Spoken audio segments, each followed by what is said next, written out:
E nós começamos te contando uma notícia muito importante. O governador Ratinho Júnior encaminha hoje para a Assembleia Legislativa do Paraná a proposta de reforma administrativa. Até então, a previsão é de que para o segundo mandato sejam criadas pelo menos 9 secretarias e mais de 500 cargos em comissão. Há uma expectativa muito grande para a chegada do projeto na Assembleia Legislativa, justamente por conta das mudanças que são esperadas com essa reforma administrativa. A justificativa da proposta do Poder Executivo Estadual, que será enviada à Alep, deve ressaltar que há necessidade de adequar a estrutura para o segundo mandato.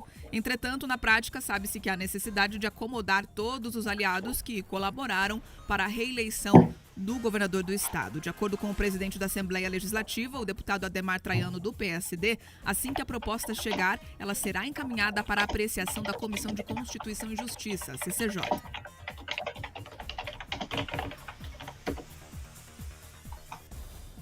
E imediatamente nós vamos submeter à apreciação da CCJ.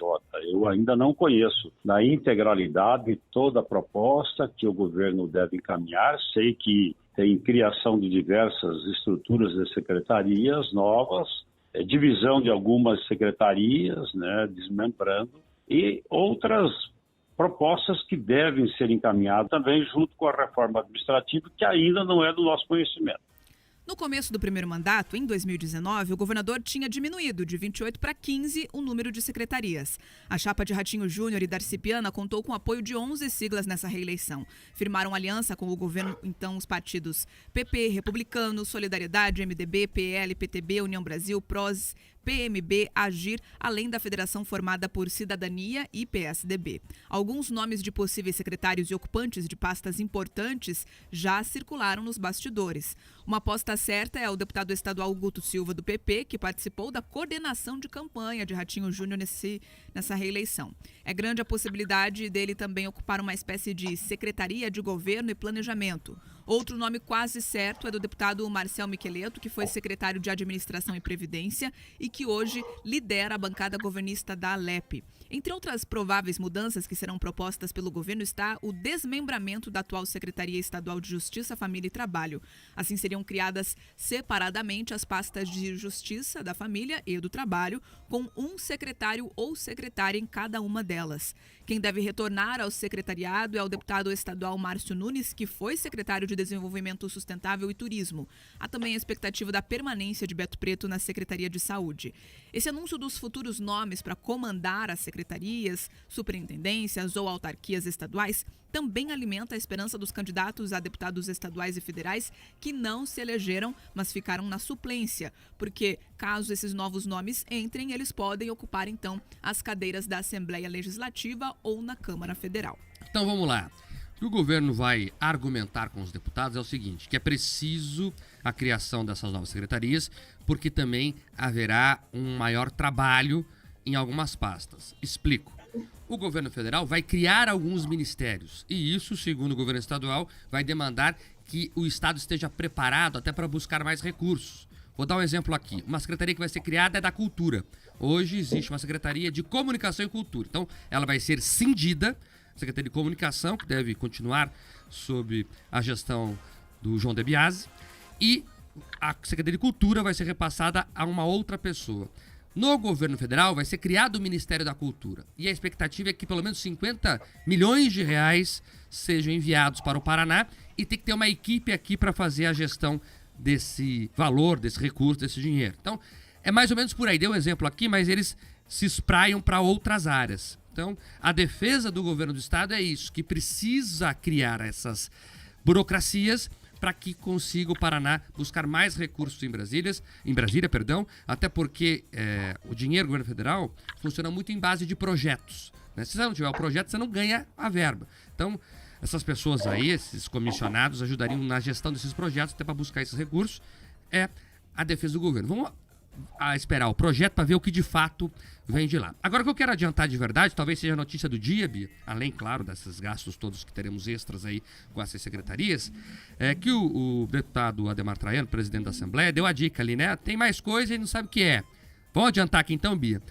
O governo do estado envia hoje à Assembleia um importante projeto sobre a Copel. A ideia é modernizar a gestão de ativos da empresa e fazer com que a Copel capte mais dinheiro no mercado. A forma disso vai ser explicada aos deputados na tarde de hoje, mas é um projeto importantíssimo, não só porque a Copel é a maior empresa do Estado, né? Hoje é uma economia mista, né? Parte do Estado, parte do mercado, mas a ideia é que a Copel avance em um processo de privatização. Ela não vai ser vendida inteira, mas ela vai avançar nesse sentido. É um projeto importantíssimo que vai dar o que falar. Nós vamos acompanhar, né, Pedroso? Com certeza, Mark. Até porque, dentro da história política do Paraná, a Copel ela passa sistematicamente por algumas polêmicas, algumas bravatas. A gente já acompanhou isso em gestões passadas, né? A confusão que foi naquele período do mandato do ex-governador Jaime Lerner. Nós também acompanhamos um pouco das discussões que você teve na época do Roberto Requião. Agora, é importante que as pessoas, quando escutam isso, muitas vezes a gente cria um sentimento como se as estatais elas tivessem uma afeição pelas estatais. Quando, na prática, o que a gente tem que estar absolutamente preocupado é quais são as condições que elas têm de prestar o melhor serviço pelo menor preço. Esse é o verdadeiro interesse. Então, garantir a capacidade de investimento, garantir a capacidade de entrega para que as pessoas recebam isso com absoluta qualidade. Agora, quando você trazia antes a questão da reforma administrativa, da criação de algumas estruturas, de alguns cargos, esse espelhamento que costuma acontecer na gestão federal e que ele se espraia, como você falou, para os estados e para as outras áreas, a gente já alertava aqui. Quando você tem essa criação, essa ampliação de ministérios pelo governo federal, é líquido e certo que os municípios e estados seguem essa tendência pela característica da gestão pública no Brasil. Você tem uma concentração de recursos em Brasília e esses recursos, eles têm uma série de normativas que muitas vezes eles exigem, Mark, estruturas locais para que essa transferência aconteça. Desde órgãos de gestão como secretarias, como também muitas vezes fundos próprios para receber esse dinheiro. Agora, eu tentei apurar com algumas pessoas que estão ligadas ao governo do estado sobre essa criação dessas estruturas. Algumas secretarias, eles estão planejando e tudo mais, tentando enxergar nomes, enxergar essa acomodação, mas algumas delas têm ficado um tanto quanto esvaziadas em alguns momentos. Então, alguns candidatos que talvez já foram sondados para assumir uma secretaria ou outra, eles ficaram um pouco frustrados que atribuições hoje de algumas secretarias que conjugam uma série de papéis, elas ficarão menos relevantes nesse segundo mandato. Então, vale a atenção para a gente verificar se essa criação de estruturas administrativas, elas serão mais eficientes, elas irão atrair mais recursos, mais eficiência, ou se simplesmente essa questão de acomodação político-partidária é que vai prevalecer, Mike. Pedroso é muito educado, Pedroso. Eu vou ser mais direto. Eles não querem ser secretários de papel, que só assina papel lá. Isso. Eles querem ter dinheiro, não é isso, Pedro? Eles querem poder ser secretário de verdade. Eles não querem ter só o status de secretário. Eles querem mexer no bolo do dinheiro, é isso?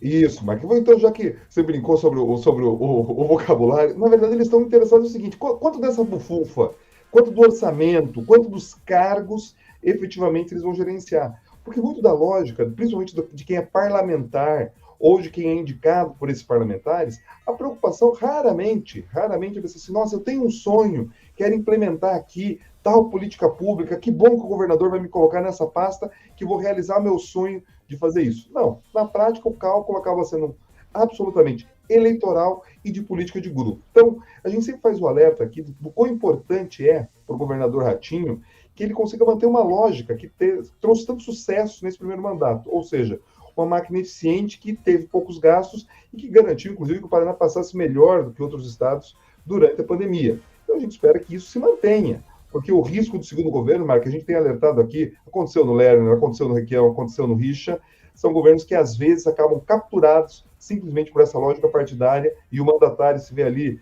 acha que no começo está acomodando todo mundo, mas no decorrer ali do mandato, da gestão, acaba percebendo que tem mais dificuldades do que benefício. Agora, secretaria só de papel, Mike, só para ter o carro, diretor, secretário, tem gente que diz que se for só isso, não deixa o mandato de deputado, não.